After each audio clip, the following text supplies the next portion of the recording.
Ал құрметті бұл әлемде шектеу жоқ бағдарламасының тұрақты көрермендері деп қояйық. Роднойлар.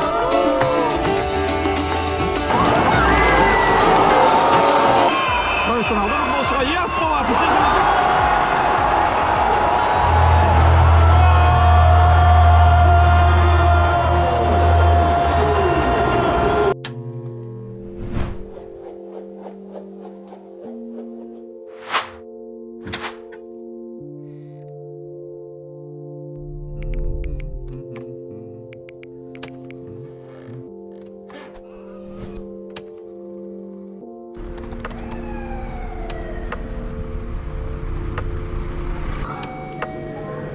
Ал біз Катарға дәл осындай керемет составпен ұшып бара жатырмыз. Мінекей Маргодан бастайын. Марго кешен алдың күні ғана Нью-Йорктан келді. Екі күн салып бірден Катарға. Бізде ең блоктың маңыздысы Португалия мен Уругвайны ойнап. Роналдудың соңғы чемпион мерасы. Мына блокты көру керек до конца.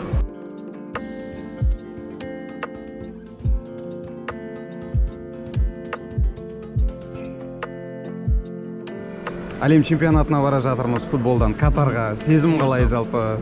Кімге болеть етесің осы чемпионатта? Сезім ерекше.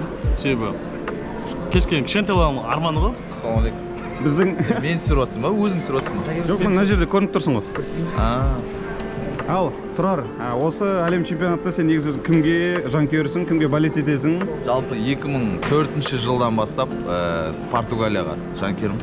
Ең бірінші осознанный возрастта футбол кіргем. 2004 Европа финалы Португалия мен Греция ойнап, Португалия ұтылып қалып, сосын жылағам сол матчта. Содан бері любой международный турнирде Португалияға жанкүйер. И сосын ол кезде мен Реал Мадридке болеть еттім. Сол кезде Португалияда Фигу дейтін игрок болды. Луиш Фигу. Анау тетрадьтардың сыртында тұратын, білеміз ғой. Сол Фигу, Деку, Роналдулардың кезінен бастап Португалияға жанкүйерім. Португалияның ойын чемпионат мирада көріп, Құдай қаласа арманымыз орындалса. Бұйырса, эмоция шығайын деп тұр, Құдай қаласа. тамаша, бұйырса жетіп алайық. Еще Марко екеуміз спорт етіп отырмыз. Вообще чемпионат мирада кім жеңеді деп. Осы чемпионат мирада кім чемпион болады? Мен енді Португалияға болеть еткеніммен, бірақ енді реальный нәрсе айтқым келді, мен Бразилия алады деп ойлаймын, негізі. Сен Франция деп отырсың? Мен де Португалияға болеть еткенмін, бірақ Англия деп отырмын. Екеуің де глор болып. Жүзім теңгеге спорт етіп отырық, финалда кім жеңеді? 100 000 теңгеге ма? Ал егер басқа жеңсе бермейміз, басқадан. Болмайды, болмайды. 100 000 теңгеге. Германия? Жоқ, менікі Бразилия. Бразилия, Англия. Бразилия кеше ойнады ма? Или әлі ойнамады ма? Англия ойнады. Бірақ Англия жақсы ойнады. 6-2 мен Иранды ұтты. Оны тамаша. Ал сіздерге қызық болса айта кетейін, біз қазір Алматыдан Абу-Дабиге Wizz Air деген лоукостермен ұшып бара жатырмыз. Шамамен Абу-Дабиге дейін бағасы 30-40 мың теңге. 30-40 мың теңге бағасы не себепті арзан? Біріншіден багаж бөлек саналады, екіншіден ішінде тамақ берілмейді. 4-5 сағат тамақсыз, сусыз жасын, егер қаласаң сатып аласың деген сияқты. Өзіміздің Флайарстан сияқты, короче. Негізі Air Астанамен қатты ұшқымыз келген, бірақ Португалия Уругвай матчы өте қымбат болды. Өте қымбат. Қанша? 500 мың теңге просто билет. Екінші категориясы. Получается, бізде Португалия Уругвай матчы 500 мың теңге, Абу-Даби, Алматы, Абу-Даби шамамен 100 мың теңге, Дохадағы қонақ үйіміз 100 мың теңге адам басына. Бір күнге одан бөлек қазір Абу-Дабиде, Дубайда жатамыз. Үшін 1,5 миллион шығады Алла қаласа. Қош көрдік. Сен ошаға көшіп кеткенсің ба? Однажды Дубай деп па? Блог ба? Я таксистпен красавчик. Киямен так завод етеді. Семимесікмен келдік, қазір сендерді күтіп алайын, семимесік. Неше болды жатқаныңызға? Бір апта болды уже. Бір апта болды ма? Қалай? Таксовка қалай екен бұл жақта? Керемет. Неше дирхам Дубайға келді. 400 аламыз, 7 адам, 700. Неше деп сен бізден сұрамау керексің ғой, сен андай уже айтып тұру керексің ғой өзің. 50 мың теңге. 50 мың қазір берсең, бауырым жүрмейтін болсақ, жүрмей ақ қояйық. Міне осы екі жігіт күтіп алып жатыр бізді. Кана и Әміре. Әміре, біздің шырайлы Дубайға. Қайтарамайсың. Ал жеттік Абу-Дабиге. Қазір біз Дубайға жолға шығып бара жатырмыз. Кана досым уже местный, өзі күтіп алып, өзі шығарып салады, Алла қаласа.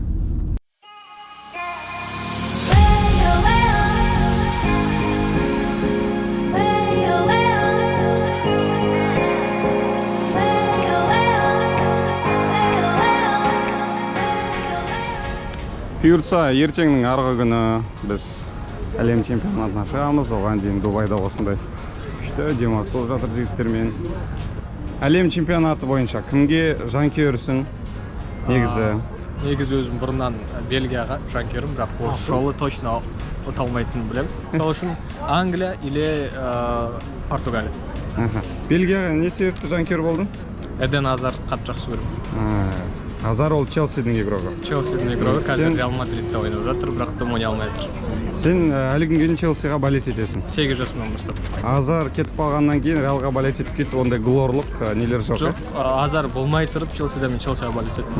Одан кейін Челсиға келгеннен кейін ойын ұнап, Азар ұнап, сосын Бельгияға болеть етіп. Бельгияға болеть еттім, потому что менде осы чемпионат мирада өзімнің кәдімгі мықты дейді, ұнайтын командам болған жоқ. Сол үшін Бельгияны таңдадым. И алдындағы чемпионат мирадағы ойыны қатты ұнады. Просто Францияда отыр. Биыл енді негізі өзің кім чемпион болады деген болжамым бар.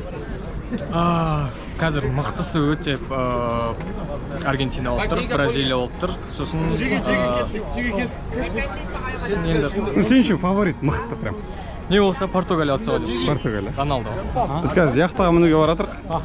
Бұйыртса 2 күннен Катарға. Бұйыртса, иә. Мен бара алмаймын өкінішке қарай. Молодец, өкінішке қарай деген сен. Қақтың?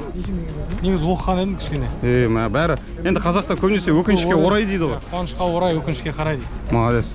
Өкінішке қарайласады, қуанышқа орайласады. Тамаша, ол нәрсені білгенде өте қуаныштымын. Әміре Жан, жалпы сен осы әлем чемпионатында кімге жанкүйерсің? Мен негізі қазір сборныйдан жоқ, шыны керек. Осы команданы қолдаймын деген сияқты сборныйдан. Негізі Өзбекстанды қолдайтын, бірақ Өзбекстан ойнамайды ғой.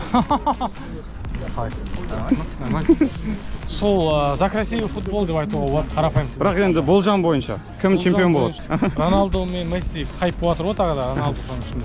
Один бітірсе екен футболды өзінің карьерасын деген сондай нем бар, ниетім Роналдоны. Португалия отса екен деген. Жалпы Португалияға. Жалпы негізі жоқтан жақсы ғой. Португалия алға, Роналдо алға, Жансерік, High School, родной бургер. Кайф ба? Кайф. Красоточка. Марго Flowers. Жансерік аға, не үшін түсіріп жүрсіз? YouTube қой? Жоқ, өзім түсірейін да мен. Сіз демалыңыз істейші. Жүріңіз істейші. Сен ұмытып кетіп отырсың. Жоқ, бұл Дубайда сіз түсірмейміз деп келістік қой. Сіз ана ұшамыз дедіңіз ғой. Мен сіз деп отқан байқап отырмын сен ше. Ұшамыз дедіңіз ғой, сол жерден бастап. Катардан бастап па? Катардан бастап тоқтама дедім ғой.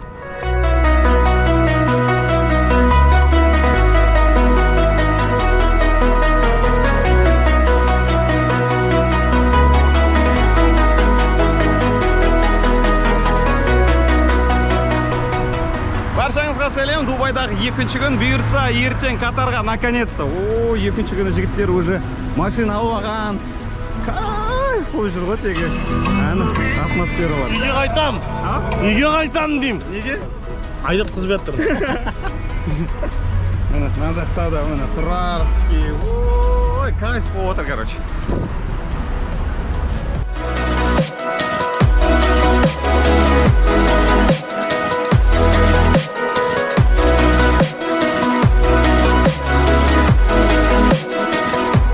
Жалпы Дубайдың өзінде де әлем чемпионатының атмосферасы өте жақсы сезіліп тұр. Біз қазір бір жерге келдік. Бұл жаққа кіру 10 000 теңгеден бірнеше үлкен экрандар орналасқан. Осы үлкен экрандардан әлем чемпионатында болып жатқан матчтар көрсетіледі. Мына жақтың өзінде де күшті атмосфера болып жатыр. Қазір үзілістерде осындай ойындар болады, ал матчтар басталған кезде мына үлкен экраннан матч көрсетіледі. Қазір біздің жігіттер ойнап жатыр. Тұрар, Бека және де Кана. Ал біз күттірік өзіміздің кезегімізді. Әлемдік деңгейде футбол ойнап жатырмыз. Неше түрлі елдерден келген өзіміздің ағайындар. Қазақстанның аты әлемдік Тараз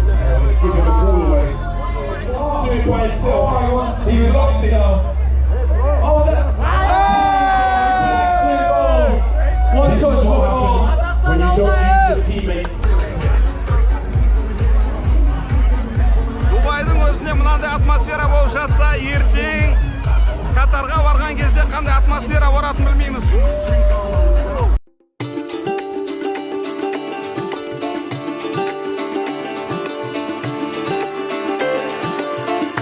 Біз ал ұштық бисмилля деп Катарға, Дубайдан Катарға ұшып бара жатырмыз. Міне біздің легендарный состав Dream Team. Oh, let's go! 5190. Hello. Салам алейкум. Қазір біз Дубайдан Катарға ұшайын деп жатырмыз. Самолет борт пустой. Why so мало oil қағаз ғой? Why so? You can speak in Russian.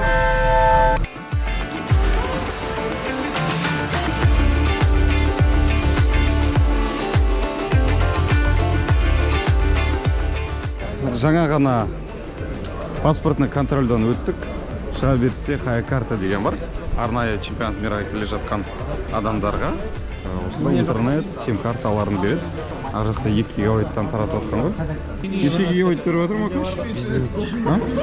43 гигабайт. Әр ұлттан досым бар.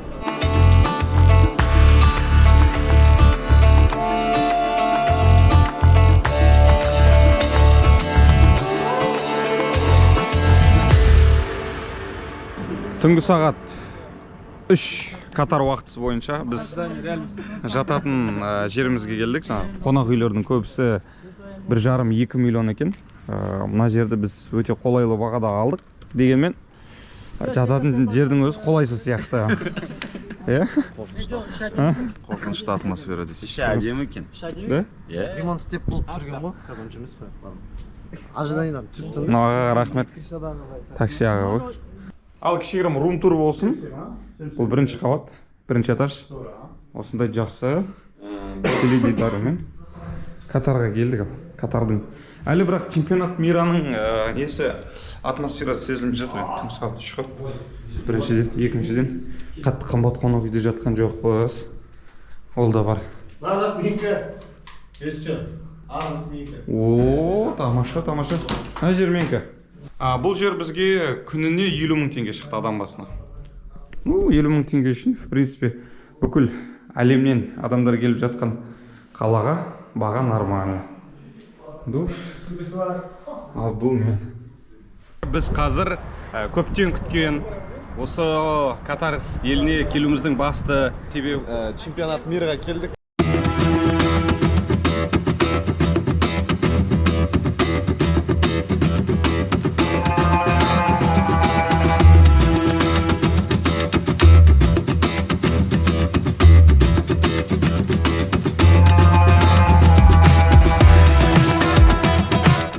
Ал құрметті, бұл әлемде шектеу жоқ бағдарламасының тұрақты көрермендері деп қояйық. Роднойлар, осы тұста қызық ақпараттар айта кетейін.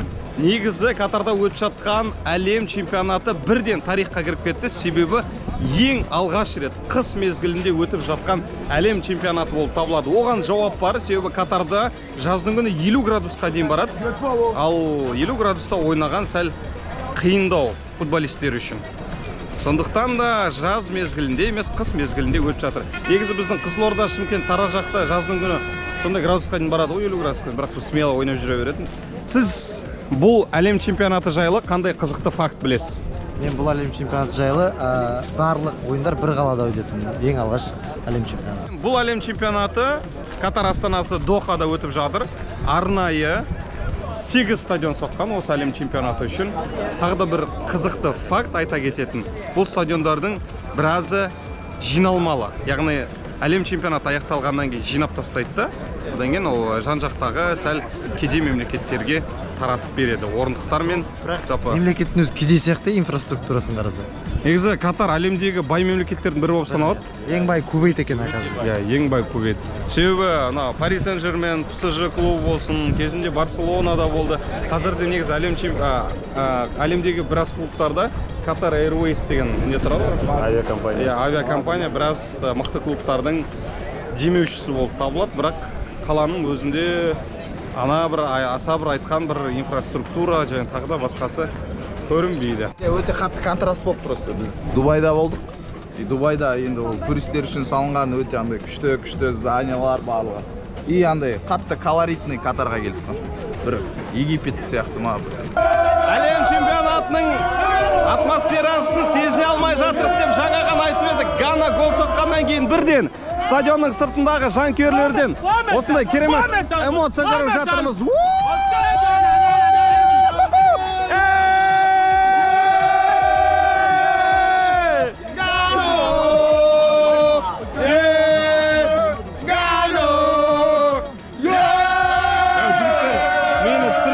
Жігіттер бізді түсірші эмоция көрсетеміз деді.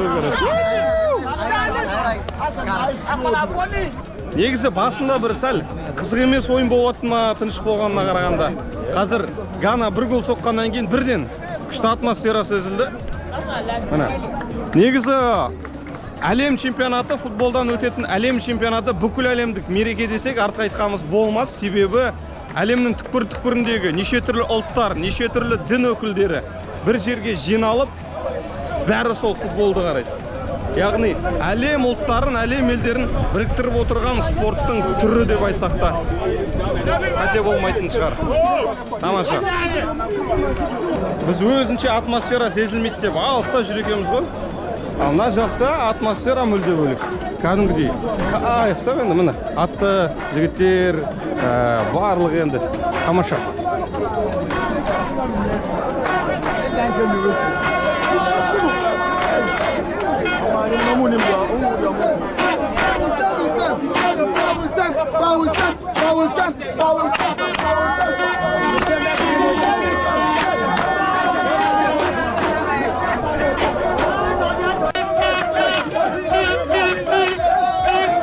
Дәл қазір біз келген Португалия Уругвай матчы өтетін стадион. Бұл жақта открытиясында, яғни ашылу салтанатта өткен, және де финалда осы жерде өтеді деген ақпараттар бар. Осы әлем чемпионаты жайлы қандай қызықты факттар білесіздер? Бір факттан қысқа.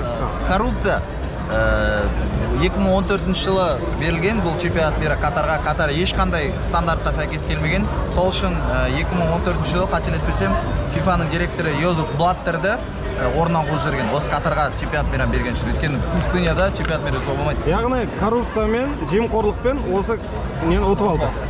Бірақ FIFA-ның жаңағы басшысы орнынан кетті, бірақ Катар по-любому өткізетін болып қалды. Өйткені дайындалып қойды олар. 228 миллиард ақша құртты осы чемпионат мираға. Сол 2014-те Бразилияда, оказывается, 15 миллиард жұмсалған екен. Россияда 2018-де 21 деңге ғана миллиард. 11 миллиард жұмсалыпты. Ну, жарайды, 11 миллиард жұмсалды. Ну, короче, анау, екінші орында Бразилия бірінші орынға шығып кеткен ғой. Өте көп ақша жұмсалған. Катарда салынған осы чемпионат мираға арнап ең үлкен стадион 86 мың сыйымдылығы. Сосын осы жақта болған бір жақсы басқа елден келгендер дінді қабылдағандар өте көп болды. Ислам дінін келгеннен кейін, осы жаққа келіп чемпионат мира Құранмен басталды ғой, ашылуы. Соны көріп, азанды тыңдап, көптеген имамдарды басқа елден осы жаққа шақыртты. Сосын дінді қабылдаған басқа шетелдегі адамдар көбейді. Керемет. Өте қызықты факт екен. Өзімде алғаш рет естіп тұрмын. Тамаша. Ближний Востоктағы ең алғаш чемпионат мира типа. Жалпы мұсылман елде өткізіп жатқан ең алғашқы чемпионат мира. Еще ең кішкентай елдегі ең масштабный типа чемпионат мира. ЛГБТ болельщиктері, жаңа ЛГБТ представительдері қорқады екен Катарға келуге. Жаңа бір жерде қол ұстасып жүріп көріп қоя ма, соттап жібере ма деп. Солай екен. Ол жағы күшті. Еще мұнда пиво мен футбол бірге ғой, бұл жақта вообще алкоголь жоқ. Мысалға, мынандай жерде ешқандай магазинде бірде-бір алкоголь жоқ, вообще мүлде. Яғни алкогольсіз өткізіп жатқан алғашқы әлем чемпионаты.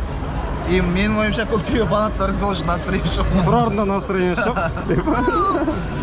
Әлем чемпионатын өткізген мемлекет өзі қатысады осы чемпионат мираға. Автоматты түрде. Автоматты түрде. Қай мемлекет өткізеді, сол мемлекет осы чемпионат мираға қатысады. Бұл әлем чемпионаты өте қолайлы жанкүйерлер үшін. Себебі 8 стадионның барлығы бір ғана қалада, яғни Катар астанасы Дохада ғана орналасқан. Пардон. Мұнда қазақ жігіттер билетті жаршылығын алып қойыпты. 80 теңге.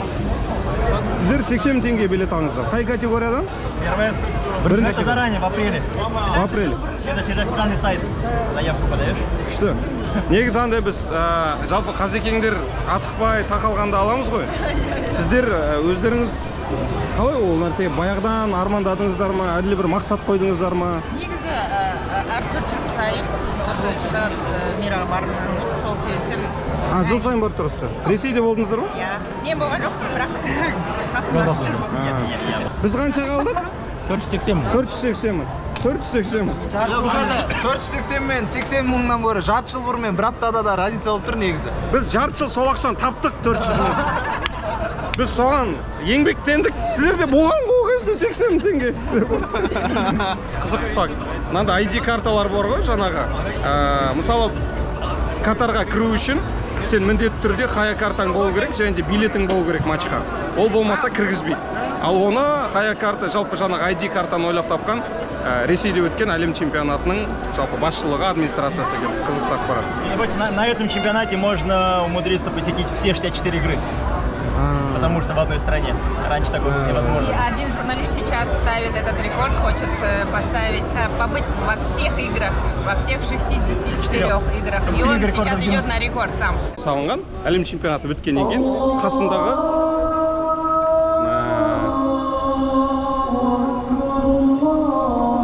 денеде мурашки кетті ғой, ә? Бүкіл әлемге ислам дінін, жалпы мұсылмандықты осындай дәрежеде көрсетіп, өзіндік бір заңдарды қойып жатқан Катар мемлекеті действительно мықты екені. Мурашки кетті, да? Күшті пропаганда ғой негізі. Катарда өтіп жатқан әлем чемпионаты және де Португалияға жанкүйер болып отқан біздің қазақстандықтар. Өзіміздің елде осындай деңгейдегі жарыстарға шығып, өзіміздің елге жанкүйер болып келуді тезірек бұйыртсыншы. Давай, Мако, покажи мастер-класс. Әне, опа, оп, оп, оп. Қаны бір. Мако, эй, эй, эй.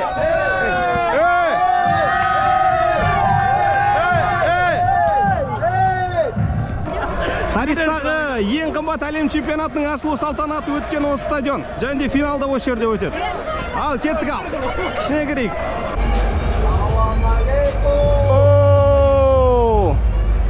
Стадионға да кірдік.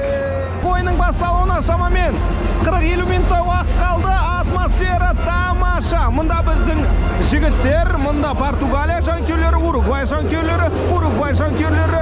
Жалпы біз Португалияға жанкүйер болғанымызбен, бірақ айналамыздың барлығын Уругвай жанкүйерлері қоршапты.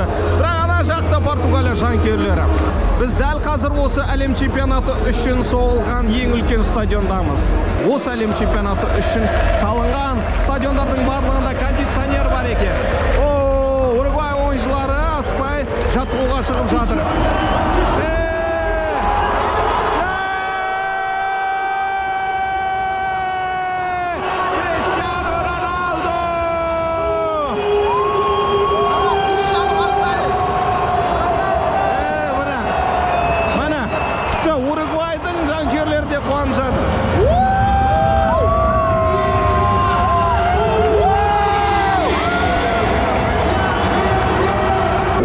Басталуына бір 15 минуттай уақыт қалды. Стадион толып жатыр ақырында. Қалған 15 минутта енді ар жақта уже толатыны сөзсіз. Анау тұрған орындар, ол арнайы орындар. Всегда толмайды егер чемпионат мейрамын көріп жатсаңыздар. Мұнда біздің жігіттер. Жода Махи, сезім қалай болып жатыр? Күшті, бұны сөзбен айта алмайсың, бұл эмоцияны. Қазір ойын басталған кезде вообще сөйлей алмайтын сияқты. Криштиану мына жерге келіп жүгіріп келген кезде ше, мен күтем осында жүріп келген Роналдоның. Күтеміз, Роналдо күтеміз. Бұл әлем чемпионатының тағы да бір ерекшелігі. Әрбір ойынды ашылу салтанатындай, финалдағыдай өткізеді. Яғни арнайы осындай шоу, ол клубтың арнайы флагы. Қараңыздар, қандай басталу.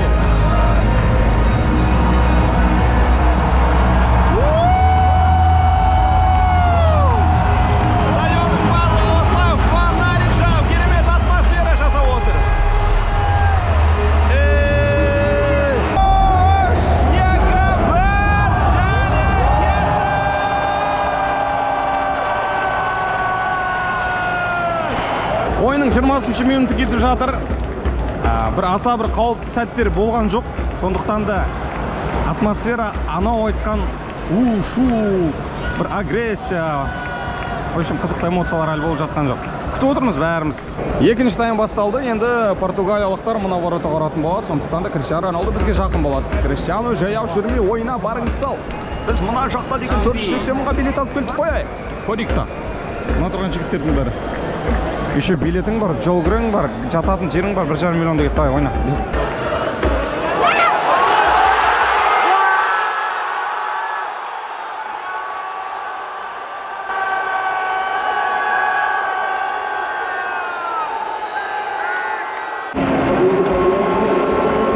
Стадион қаншалықты шумный екенін тексеріп жатыр.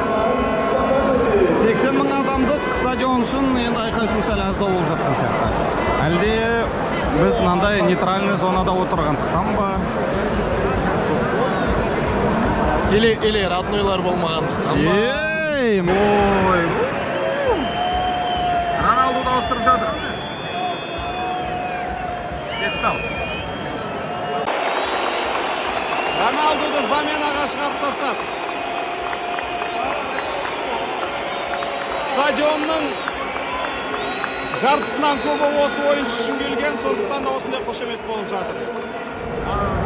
Қалай дейсіз ағай? Роналдуды ауыстырып тастады, себебі?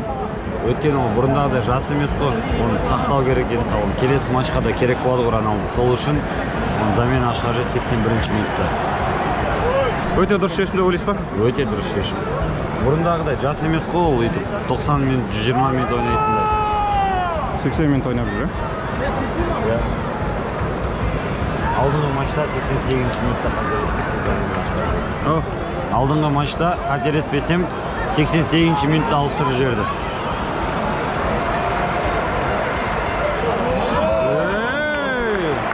Қазір төреші VAR қарап жатыр. Португалиялықтардың шабуылында уругвайлықтардың қолына тиіп кеткен секілді. VAR-дың жауабы бойынша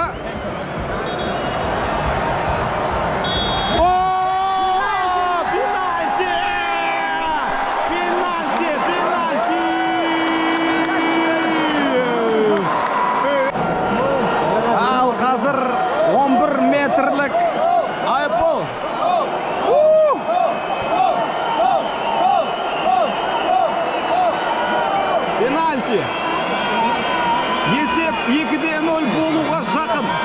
Криштиану Роналдудың шығып кеткен, ауысып кеткен әрине өкінішті. Дегенмен бұл 11 метрлік айыппұлды соға алмаса профессионалды футболшыға ие болатын секілді.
Дәл осылай алты ұпаймен Португалия группадан көш бастап шығатын секілді.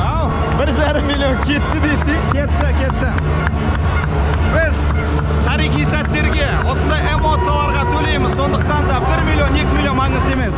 Әлемдегі ең танымал адамды көріп, осындай жанкүйерлері бар мемлекеттерден былайша айтқанда мәдениетін үйреніп, тамаша болды. Ойыннан кейінгі атмосфера осындай. Бүгінгі статистикалық мәліметтер бойынша мына бір стадионда 88 мың жанкүйер болды Португалия-Уругвай матчында. Макостен интервью алсам болады ма? Әрине болады. Бүгінгі матчтан алған әсерің? Бүгінгі матчтан алған әсерім бала кезімдегі арманым орындалды. Мен өзім сен де қағазға бір жерге жазып жүресің, өз армандарыңды 100 арман жазған болатын осыдан жарты жыл бұрын. 100 арман ішінде посетить чемпионат мира деп жазған. Қай чемпионат мира болса да? Болса да, иә. Оның ішінде көп мечталар бар андай. Личный самолетпен ұшу деген сияқты. Соның ішінде посетить чемпионат мира деген болған менде. Арман орындалғаны қуаныштымын брат. Тұрар, сенің сезімің қандай? Матчтан кейін. өте күшті андай, бірақ қазір дәл қазіргі сәтте андай бір опустошение сияқты бір нәрсе. Түсінбей тұрсың ба? Иә. Ана жерде отырасың да матчта түсін ба, өң ба, түсін ба, өң ба деп отырасың. Сондай ощущение болды. И біз жанкүйер болып келген Португалия ұтқанына қуаныштымын. Сосын сол игроктар шын өмірде үлкен көрінеді екен. Здоровый ма? Здоровый. Кришчиану вообще молодец. Міне, біздің жігіттердің көңіл-күйі осылай. Бір-екі ауыз сөз бүгінгі матч бойынша. Матч өте күшті болды, есте қалатын сәт болды. Қуаныштымын. Раундын көргенмен. Өте күшті сезім. Мен ойлағандай, жаңа айтып едім, 2-0 болып бітсе ғой деп, 2-0 болып бітті. Аллаға шүкір, баршаңызға жұғысты болсын, осындай армандаған жерлеріңізге келу керек. Өте күшті әсерде арман орындалды. Өте керемет Криш. Жасай берші. Тема болды. Роналдуны мен бұлай жақыннан көрем деп ешқашан ойламағанмын. Ал біз қайттық. Дәл осы әлем чемпионатын көруден нәсіп етіпті. Аллаға мыңдап шүкір, керемет көңіл күй, керемет сезіммен қайтып бара жатырмыз.